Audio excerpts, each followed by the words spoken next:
Today I'm going to talk about Einstein's revenge. It is not just a speculative theory in physics, it's a metaphor for the internal human longing to unify the fragmented. And I'm going to talk about this in the context of understanding human identity in an unorthodox way. So let's continue.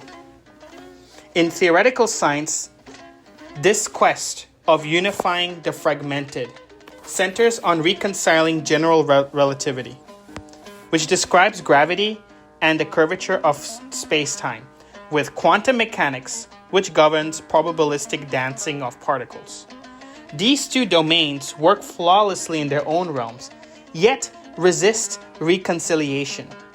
The desire for a geometric quantum represents the hope that one elegant structure could contain them both, a unified field, a complete map of physical reality. But for anybody who grapples with ideological, philosophical, or spiritual fragmentation, this scientific struggle mirrors an inner one. Just as physics is split between the smooth determinism of Einstein and the statistic uncertainty of quantum theory, we live in a world divided between absolutes and ambiguity, order and chaos, the seen and the felt. The desire for cohesion, for a worldview that holds together without contradiction, is inherently human. This suggests that geometry, the language of form and symmetry, might hold the key. Geometry, in this context, is not just about shapes. It's about relationship structures and hidden harmonies. If there is a deeper order to the universe, it may not lie in reductionist equations, but in interconnected frameworks that reveal how parts relate to the whole. Likewise, the quest for personal and political coherence may not be about eliminating contradictions, but understanding how contradictions coexist within a larger, ordered frame. You too are also navigating this quest.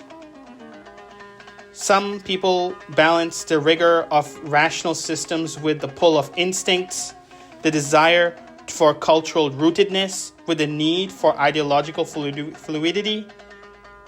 Some people want to unify power, purpose, and identity into something internally consistent but outwardly adaptable. Thus, this could be a person's version of the geometric quantum, a model of reality that makes sense both internally and across systems, able to blend without breaking. This pursuit, however, comes with a cost. Unification requires sacrifice, letting go of comforting inconsistencies, abandoning sacred dualisms, and accepting elegance that may not always be simple. Einstein resisted the randomness of quantum mechanics because he believed that God does not play dice.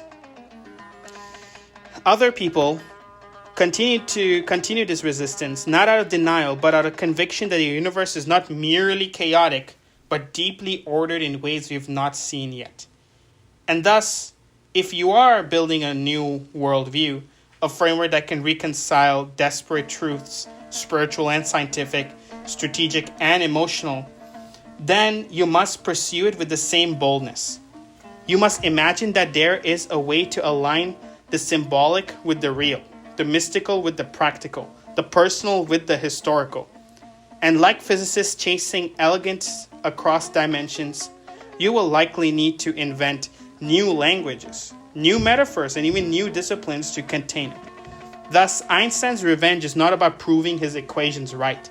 It's about vindicating his belief in a cosmos that makes sense, not just locally, but absolutely. For people trying to deal with their own self-contradictions, the parallel is clear. Victory lies not in domination or escape, but in construction of a unifying grammar of self and system, a geometry of thought that can withstand both disorder and illusion.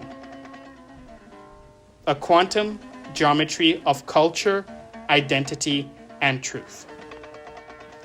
I have written, this feels a little bit more personal, so if you do not relate to me calling you out, then it's probably me projecting what I need to call out to myself. So I'm just being transparent with that.